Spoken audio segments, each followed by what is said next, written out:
rabbis offer us two narratives to explain why it is that we celebrate Hanukkah today. One is the story of the civil war between the Hellenizing Jews and the more traditional Jews, the Maccabees. Ultimately, as you likely know, the Maccabees won and found the opportunity to rededicate the temple.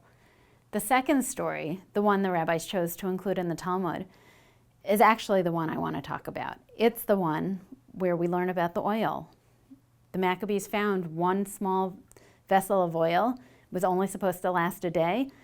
Somehow, miraculously, it lasted 8 days, the amount of time it took them to make more oil.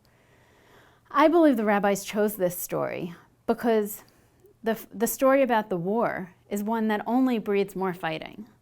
The story about the oil is a miraculous story. It's a story about standing up to the bad guy, beating the odds, having God on your side, being part of something bigger and imagining a future that we can all be part of.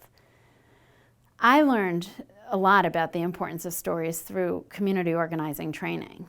In that training, I learned about the importance of every single person being able to tell their story.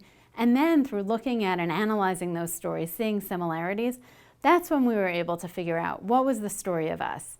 What did enough of us care about that we wanted to see different in the world, that we thought that all of us could do together, that none of us could do on our own? This Hanukkah, I invite you, in addition to lighting the candles, consider having 8 conversations with people who are already part of your community, but people who you haven't gone deep with in a long time, or maybe never asked. What keeps you up at night? What do you want the Jewish community to look like? What's your role in it?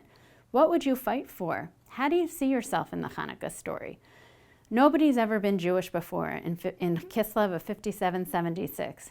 This is our opportunity to write ourselves into the story, to take what we hear from all of the 8 people that you talk to, the 8 people they might talk to, and imagine what could the future of the Jewish community look like and how could we be part of writing it.